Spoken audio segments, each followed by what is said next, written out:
മധുരമനോഹരമായ പദ്ധതികൾ വിഭാവന ചെയ്യും രാജ്യത്ത്, എന്നിട്ട് അതിവികലമായി സംസ്ഥാനങ്ങളിൽ ചിലയിടത്തെങ്കിലും നടപ്പിലാക്കും. കേരളത്തെ സംബന്ധിച്ചിടത്തോളം ഒരു വലിയ നേതാവ്, ഒരു ഇടതുപക്ഷത്തിലെ വലിയ നേതാവിൻ്റെ അടുത്ത് ചെന്ന് വാട്ടർ അതോറിറ്റിയിലെ ഉദ്യോഗസ്ഥർ ചെന്ന് പറഞ്ഞു, സാർ ജൽജീവ മിഷൻ പരാജയത്തിലേക്ക് പോവുകയാണ്, അത് ഒന്ന് കൈവയ്ക്കണം, സഖാവ് ഒന്ന് കൈവയ്ക്കണം എന്ന് പറഞ്ഞപ്പോൾ ചോദിച്ചു, അത് ആരുടെ പദ്ധതിയാണ്? അത് കേന്ദ്ര ഗവൺമെൻറ് പദ്ധതി. മോദിയുടെ പദ്ധതിയല്ലേ, അത് തോറ്റുപോയാലും കുഴപ്പമില്ല, അതങ്ങനെ വിജയിപ്പിക്കേണ്ട കാര്യമില്ല എന്ന ഒരു ചർച്ച അകത്ത് നടന്നതായിട്ട് ഒരു വിവരം കിട്ടി. അതവിടെ നിൽക്കട്ടെ. ഇന്ത്യയിൽ 2019 നരേന്ദ്രമോദി പ്രഖ്യാപിച്ച ഒരു പദ്ധതിയാണ് രാജ്യത്തെ എല്ലാവർക്കും 2024 കൊണ്ട് സമ്പൂർണ്ണമായി എല്ലാ വീടുകളിലും 2 ടാപ്പ് കൊടുത്തുകൊണ്ടുള്ള പൈപ്പ് വെള്ളത്തിൻ്റെ കണക്ഷൻ കൊടുക്കും. അങ്ങനെ ഒരു ജൽ ജീവൻ മിഷൻ എന്നൊരു പദ്ധതി കൊണ്ടുവന്നു. 2019 കൊണ്ടുവരുന്നത്, 2024 ആ പദ്ധതി പൂർത്തിയാക്കേണ്ടത്. എന്നാൽ ആ പദ്ധതി വിഭാവനം ചെയ്തപ്പോൾ അന്ന് പദ്ധതി വിഭാവനം ചെയ്യുന്ന സമയത്ത് ഞാനിന് ഉത്തരവാദിത്വമായിട്ടാണ് ചില കാര്യങ്ങൾ പറയുന്നത്. ഇത് വളരെ ഉത്തരവാദിത്വത്തോടുകൂടി പറയുകയാണ്. അന്ന് പദ്ധതി വിഭാവനം ചെയ്തപ്പോൾ ഡോക്ടർ ബി അശോക് ആയിരുന്നു ഇടയ്ക്കിടയ്ക്ക് വിവാദവും ബഹളമൊക്കെ ഉണ്ടാക്കുന്ന, വിവാദം എന്ന് പറയില്ല, കുറച്ചൊരു ബഹളമൊക്കെ ഉണ്ടാക്കുന്ന ഡോക്ടർ ബി അശോക് ആയിരുന്നു അന്ന് വാട്ടർ റിസോഴ്സിൻ്റെ സെക്രട്ടറി ആയിട്ടിരുന്നത്, പ്രിൻസിപ്പൽ സെക്രട്ടറി ആയിട്ട് ഇരുന്നത് ഡോക്ടർ ബി അശോക് ആയിരുന്നു. പക്ഷേ ഡോക്ടർ ബി അശോക് ആയിരുന്നു അന്ന് ഗൈഡ് ലൈൻ ഉണ്ടാക്കുന്നത്, ഇതിൻ്റെ ആവശ്യം മലയാളത്തിലൊക്കെ ഇതിൻ്റെ ഗൈഡ് ലൈൻ ഉണ്ടാക്കുന്നത് ഡോക്ടർ ബി അശോകാണ്. അങ്ങനെ guide line doctor B Ashok ഉണ്ടാക്കുമ്പോൾ അന്ന് ടോം ജോസ് ആയിരുന്നു ചീഫ് സെക്രട്ടറി. അപ്പോൾ ടോം ജോസിന് റിട്ടയർ ആയതിനു ശേഷം ഒരു എന്താണ് മറ്റേ ഇൻലാൻഡ് നാവിഗേഷൻ്റെ കണ്ട ചെയർമാനോ സെക്രട്ടറി പ്രസിഡന്റോ ആവണം, ചെയർമാൻ ആവണം.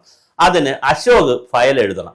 അപ്പോൾ ഡോക്ടർ ബി അശോകനോട് രഹസ്യമല്ല അണ്ണബുഷിലെ വിളിച്ച് പറയുന്ന അശോക് ഒരു ഫയൽ ജനറേറ്റ് ചെയ്യണം എനിക്ക് വേണ്ടി എന്ന് പറഞ്ഞു. അപ്പോൾ അശോക് പറഞ്ഞു അത് പറ്റത്തില്ല, ഇപ്പോൾ താങ്കൾ ഇപ്പോൾ ആവേണ്ട കാര്യമൊന്നുമില്ല എന്നൊക്കെ പറഞ്ഞുള്ള നിലയിൽ അങ്ങോട്ട് പറഞ്ഞില്ല, അശോക് ഫയൽ എഴുതിയില്ല. ആ കാരണത്താൽ അശോകിനെ ഉടൻ തന്നെ എറണാകുളത്തേക്ക് സപ്ലൈകോയുടെ MD ആയിട്ട് അങ്ങ് മാറ്റി.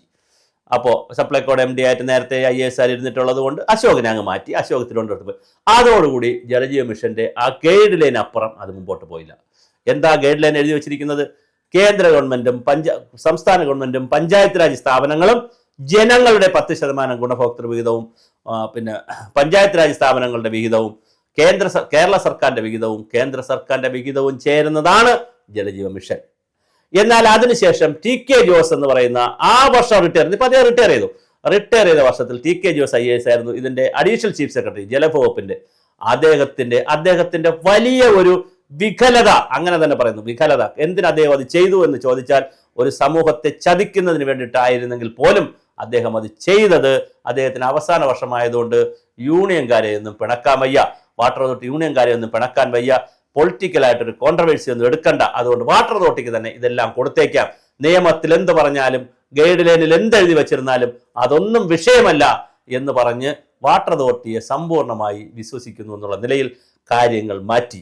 എന്നാൽ വാട്ടർ അതോറിറ്റി വെങ്കടേഷ് എന്ന് പറയുന്ന IAS കാരനാണ് അവിടെ ഇരുന്നത്. അദ്ദേഹം എന്തെന്ന് വെച്ചാൽ കണ്ടപാതി കിടച്ചപാതി എന്ന് പറഞ്ഞ് കിട്ടിയതിനെ വെച്ചുകൊണ്ട് 44,714, അതായത് 50 ലക്ഷം കോടിയുടെ പദ്ധതിയാണ്.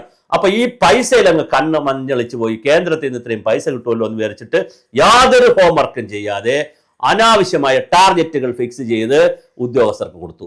ഉദ്യോഗസ്ഥർക്ക് വലിയ ടാർഗറ്റാണ്, രാവിലെ ടാർഗറ്റ്, ഉച്ചയ്ക്ക് ടാർഗറ്റ്, വൈകുന്നേരം ടാർഗറ്റ്, വലിയ ടാർഗറ്റാണ്. അപ്പോൾ അതിൽ പഞ്ചായത്ത് രാജ് സ്ഥാപനങ്ങളുടെ പണം പിരിച്ചോ? ഇല്ല. ഗുണഭോക്തൃ വിഹിതം പിരിച്ചോ?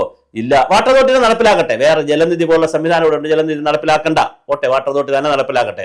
പക്ഷെ ഗൈഡ് ലൈൻ പറയുന്ന അനുസരിച്ച് ചെയ്തോ? കേന്ദ്ര ഗൈഡ് ലൈൻ ഫോളോ ചെയ്തോ? ഇല്ല. സംസ്ഥാനം ഉണ്ടാക്കിയ ഗൈഡ് ലൈൻ ഫോളോ ചെയ്തോ? ആ പുസ്തകം ഉണ്ടായതിനു ശേഷം അല്ലെങ്കിൽ ഗൈഡ് ലൈൻ മലയാളത്തിൽ ഇറങ്ങിയ ശേഷം അതിനാവശ്യമായ ചട്ടങ്ങൾ ഉണ്ടാക്കിയോ, നിയമങ്ങൾ ഉണ്ടാക്കിയോ, റൂൾസോ റെഗുലേഷൻസോ ഒന്നും ഉണ്ടാക്കിയില്ല. വല്ലാത്തൊരു കാടടച്ചൊരു പോക്കായിരുന്നു വെങ്കടേഷ്. ഒരു ഹോംവർക്കും ചെയ്യാതെ പോയി. എന്താ സംഭവിച്ചത്?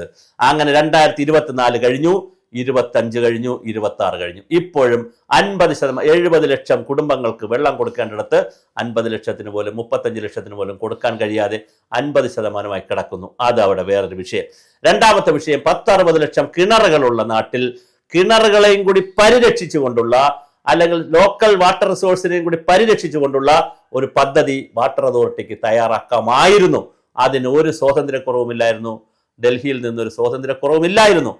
പിന്നെ അതും ചെയ്യാതെ മുഴുവൻ സ്ഥലത്തേക്കും നദിയിൽ നിന്ന് തന്നെ വെള്ളം കൊണ്ടുപോകണം എന്നുള്ള ഒരു പരമ്പരാഗത രീതിയിലേക്ക് വാട്ടർ അതോറിറ്റി വന്നപ്പോൾ സ്വാഭാവികമായി സോഴ്സ് പോലും കാണാതെ വാട്ടർ ടാങ്ക് വെക്കാതെ സോഴ്സ് വെക്കാതെ, ആദ്യം സോഴ്സ് വെക്കണം, വാട്ടർ ടാങ്ക് വെക്കണം, പിന്നെയാണ് പൈപ്പ് ലൈൻ, എക്സ്റ്റൻഷൻ ലൈൻ അല്ലെങ്കിൽ പൈപ്പ് ലൈൻ, പിന്നെ അതിന്റെ എക്സ്റ്റൻഷൻ ലൈൻ, ഇനിയാണല്ലോ ഇതിന്റെ കണക്ക് അങ്ങനെയാണല്ലോ.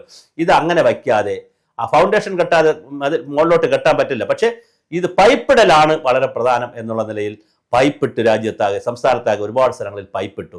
സോഴ്സ് ഇല്ല, വാട്ടർ ടാങ്ക് ഇല്ല, വലിയ പ്രശ്നമാണ്. അങ്ങനെയും കോടിക്കണക്കിന് രൂപയുടെ നഷ്ടപ്പെടുത്തി. പിന്നെ നമുക്ക് കോൺട്രാക്ടർമാർക്ക് പണം 12,000-20,000 കോടി രൂപ കോൺട്രാക്ടർമാർക്ക് കൊടുക്കാനുണ്ട്. യഥാർത്ഥത്തിൽ ഇത്തരത്തിലൊരു കോൺട്രാക്ട് വ്യവസ്ഥയെ ആയിരുന്നില്ല ജലജീവ മിഷൻ വിഭാവന ചെയ്തിരുന്നത്. എല്ലാ പഞ്ചായത്തുകളിലും village water and sanitation committee, പഞ്ചായത്തിൽ പറയുമ്പോൾ ഗ്രാമപഞ്ചായത്ത് വാട്ടർ ആൻഡ് സാനിറ്റേഷൻ കമ്മിറ്റി ഉണ്ടാവണം. പ്രസിഡന്റാണ് അതിന്റെ ചെയർമാൻ, സെക്രട്ടറിയാണ്, പഞ്ചായത്ത് സെക്രട്ടറിയാണ് അതിന്റെ കൺവീനർ അല്ലെങ്കിൽ സെക്രട്ടറി ആയി വരുന്നത്. അവർ ഇരുന്ന് ഗുണഭോക്തൃ സമിതികൾ ഉണ്ടാക്കണം. അതിന് ജലനിധിയുടെ മാതൃകകളൊക്കെ ഉണ്ട്. വാട്ടർ അതോറിറ്റിനെ ചെയ്താൽ മതി. ഗുണഭോക്തൃ സമിതികൾ ഉണ്ടാക്കണം. ആ ഗുണഭോക്തൃ സമിതികൾ ഉണ്ടാക്കി അവരിൽ നിന്ന് കുറച്ച് പണം വാങ്ങി ONMന്റെ കുറച്ച് ഭാഗം അവർക്ക് കൂടി ചുമതല കൊടുത്ത്, സമ്പൂർണ്ണമായി കൊടുത്താൽ കഴിഞ്ഞാൽ അങ്ങനെ അവർ കൂടി ചുമതല കൊടുത്ത് മൂലധനം അല്ലെങ്കിൽ കുറച്ച് പൈസ അവിടെ നിന്ന് മേടിച്ചിട്ടല്ലേ വാട്ടർ കണക്ഷൻ കൊടുക്കുന്നത്. അപ്പൊ സ്വാഭാവികമായിട്ട് ചെയ്യുന്ന വളരെ മനോഹരമായ ഒരു പദ്ധതിയെയാണ് നാശക്കോട്ടയാക്കി ഇപ്പോൾ സംഭവിച്ചിരിക്കുന്നത്. അത് 50% പേർക്ക് കൊടുക്കാനും പറ്റിയിട്ടില്ല. എന്നാൽ 24 ശേഷം ഗവൺമെന്റുകൾ പല സ്റ്റേറ്റുകൾ, എന്നാൽ ഒരുപാട് സ്റ്റേറ്റുകളിൽ, ഗുജറാത്ത് ഉൾപ്പെടെ ഇന്ത്യയിലെ നിരവധി സ്റ്റേറ്റുകളിൽ, പഞ്ചാബ്, ഗുജറാത്ത്, ആസാം തുടങ്ങിയ നിരവധി സ്റ്റേറ്റുകളിൽ ഇത് സമ്പൂർണ്ണമായി ആളുകൾക്ക് കൊടുക്കുകയും ചെയ്തു.